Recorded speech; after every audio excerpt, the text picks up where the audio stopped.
பகைக்கிறவர்கள், உங்களை பார்த்து பொறாமப்படுறவங்க வந்து சொல்லணும், கர்த்தர் உன்னோடு இருக்கிறார். அன்றைக்கு ஹல்லேலூயா. அதுதான் பெஸ்ட் சர்டிபிகேட். என் கணவர் எப்பவுமே சொல்வார் ஒரு வார்த்தையை, you know what is the best certificate?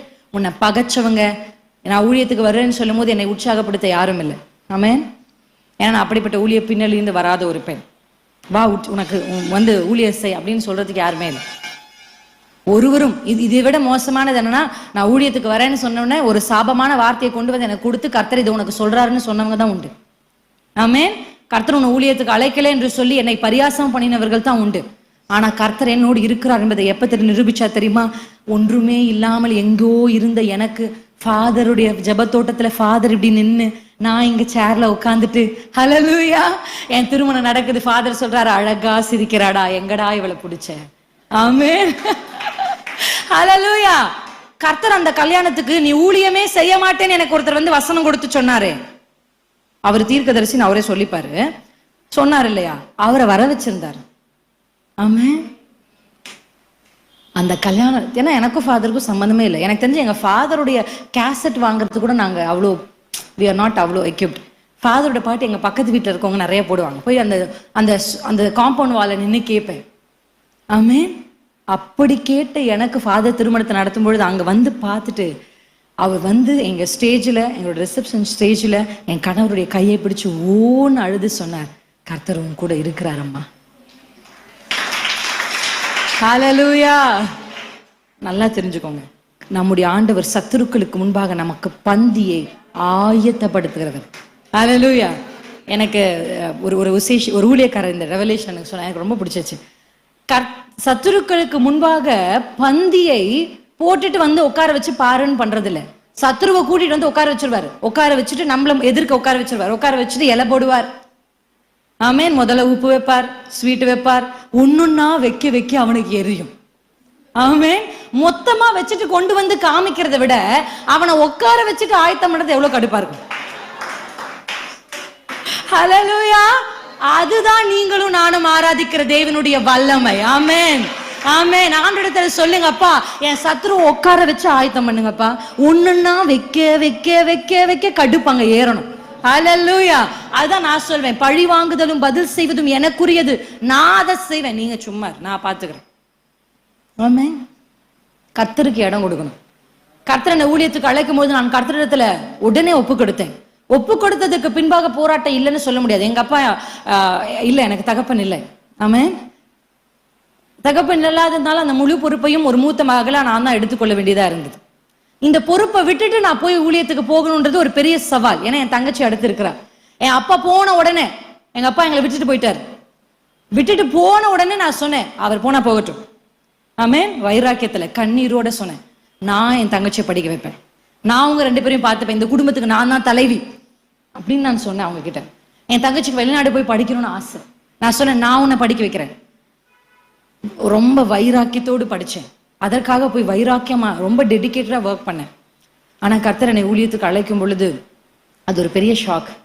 எங்க அம்மா சொன்னாங்க, 2 வருஷம் வெளிநாடு போயிட்டு வந்தேனா, கொஞ்சம் பணம் சம்பாதிச்சா நான் அவன் தங்கச்சி என்ன பண்ணுவேன், கரை சேர்த்துருவேன். ஆனா கர்த்தர் சொன்னா, நீ போகக்கூடாது.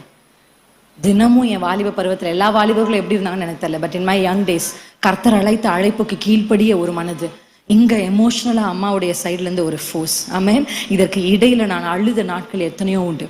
கர்த்தர் என்கிட்ட என்ன சொன்னார் தெரியுமா, இவ்வளவு சீரியஸா நான் அழும்போது கர்த்தர் கொஞ்சம் ஓரம் போனாரு. ஆமென். உங்களுக்கு தெரியுமா எத்தனை பேர் பைபிளை வாசிச்சு சிரிச்சிருக்கிறீங்க? அந்த அனுபவம்லாம் இருக்கா உங்களுக்கு? குட். ஒரு சில பேர் இருக்காங்க. பைபிள்ல காமெடி இருக்கா? இங்க காமெடி இருக்கு, ஃபைட் இருக்கு, ட்விஸ்ட் இருக்கு, ஹீரோ இருக்காங்க, ஹீரோயின் இருக்காங்க, எல்லாமே இருக்கு. ஆமென். வில்லன் இருக்கிறாங்க, வில்லனுக்கு எப்படி செய்யப்பட்டது எல்லாம் சரியா இருக்கு. ஆமென். இந்த இடத்துல நீங்க வாசிக்கும் பொழுது ஆண்டவர் என்கிட்ட சொன்ன, கொஞ்சம் ஓரம் போகுமா அப்படின்னு. என்ன ஆண்டவரே இப்படி சொல்றீங்க? என்னமோ நான் பாத்துக்கிறேன்ற, உன்னால என்ன பண்ண முடியும்? 2 வருஷம் போயிட்டு வந்தா உன்னால பெருசா சம்பாதிச்சிட முடியுமா? நீ தள்ளி போ, நான் பாத்துக்கிறேன். படைத்த எனக்கு தெரியாதா? ஹல்லேலூயா. இன்றைக்கு நிறைய பேர் நம்ம அப்படிதான், ஐயோ நான் என் பிள்ளை எப்படி ஆகலும் சேர்த்து வை, என் பிள்ளைக்கு ஏதாவது சேர்த்து வைக்கணும். அதுக்காக சர்ச்சுக்கு வராம கூட எக்ஸ்ட்ரா டியூட்டி பாக்குறது. சர்ச்சுக்கு போனா என்ன கிடைக்குது? அதே பாட்டு, அதே வசனம் தான், எனக்கு தெரியாதுதான். அங்க போனா ஒரு 1000 ரூபாய் எக்ஸ்ட்ரா கிடைக்கும். ஆமென். அந்த பிசினஸ் மீட்டிங் போனோம்னா எனக்கு ஒரு 1 லட்சம் லாபம் வரும். இதெல்லாம் பார்த்து கொண்டிருந்தால் வேலைக்கு ஆகாது. ஆமேன். நம்ம கஷ்டப்பட்டு பிரயாசப்பட்டு 1 லட்சத்தை சேர்த்து வைப்போம். ஒரே ஒரு அப்படின்னு ஹாஸ்பிட்டல்ல போய் அட்மிட் ஆன உடனே ஒரு வென்டிலேட்டரை போட்டு ஒரு இன்டுபேஷனை வச்ச உடனே ஒரு நாளைக்கு எவ்வளவு சார் பில்லு? 1.5 லட்சம். போய் கடன் வாங்கு 50,000. கஷ்டப்பட்டு சம்பாதிச்ச 1 லட்சம் ஒரே மூச்சு வாங்கல, டாக்டர் கிட்ட போயிருச்சு. ஹல்லேலூயா. ஆமென். உண்மையா இல்லையா? நிதர்சனமானதா. எதற்கு பின்னாடி ஓடிக்கிட்டு இருக்கோம் நம்ம? கர்த்தருடைய ஆலயத்தை அசட்டை பண்ணுகிறதுடைய ஆபத்து உங்களுக்கு தெரியாது. இன்றைக்கு நீங்க எப்படி சிஸ்டர் ஊழியக்காரையா? நீங்க நான் உங்களுக்கு சொல்ல மறந்துட்டேனே, நான் கர்த்தர் என்ன ஓரமோன்னு சொன்னாரு பாருங்க, நான் உடனே ஓரம் போயிட்டேன். ஆமென். இல்லைன்னா அவர் தட்டி விட்டுருவார், வலிக்கும். ஆமென். எப்பவுமே ஆண்டவர் வலை என்னுடைய கணவர் இது ரொம்ப அழகா சொல்வார். இன்னமும் தெரியல, இன்னைக்கு என் கணவர்கிட்ட இருந்தே வாங்கி வாங்கி சொல்லிட்டு இருக்கேன். ஓகே, யார் சொன்னா என்ன, பாயிண்ட் முக்கியம். ஓகே, எப்பவுமே ஆண்டவர் வலை போடும் போதே வந்துடணும். வலை போடும் போது வரலன்னா தூண்டில் போடுவார். வலை போட்டா அப்படியே அழகா எல்லாரோடையும் சேர்ந்து ஜம் ஜம் ஜம்னு வந்துடலாம். ஆனா தூண்டில் போட்டா வாய்க்கிலையும் ரத்தம் வரும். அல்லேலூயா. சில பேர் அப்படிதான் ஒப்பு கொடுத்துட்டாங்க. சகோதரிமார்கள் எவ்வளோ சொல்லி பார்த்தேன் சிஸ்டர், வலை போடும் போதே வான்னு சொன்னேன், கேட்க மாட்டேங்கிறாரே, சரி தூண்டில் போடுங்க ஆண்டவரேன்னு விட்டுட்டேன். கர்த்தர் நிறைய பேரை தூண்டில் போட்டு தான் இழுத்துட்டு வந்தார். ஆமென். பைக்ல போகும்போது அப்படியே ஸ்கிட் ஆகி விழுந்துச்சு, கடவுள் இருக்கிறார். அப்படியே வண்டியோட டயர் தலைக்கு இப்படி மேல போச்சு. அப்பதான் ஞாபகம் வந்துச்சு, ஐயோ தலையை உண்டாக்கின கர்த்தர் ஒருவர் இருக்கிறார், ஆலயத்துக்கு போயிருவோம். அப்படிதான் நிறைய பேரை கர்த்தர் பிடித்து சட்டையை பிடிச்சு இழுத்து வந்து சர்ச்சில் உட்கார வச்சார். ஆமென். நான் விசுவாசிக்கிறேன், இன்னும் அப்படி சுற்றி கொண்டிருக்கிற கர்த்தர் பிடித்து வருவாராக. ஹல்லேலூயா. சொல்லுங்க, ஆண்டவரே நீங்க வலையாகவும் போடுங்க தூண்டிலாகிலும் போகல, வந்தா போதும். ஆமென்.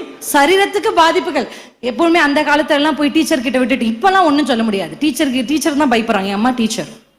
அந்த காலத்துல எல்லாம் அப்பாமார்கள் ஐயாமார்கள்லாம் போய் சொல்லுவாங்க, கண்ணை மட்டும் விட்டுருங்க, மத்த எல்லா இடத்துலயும் அந்த மாதிரி ஜபிச்சிருங்க.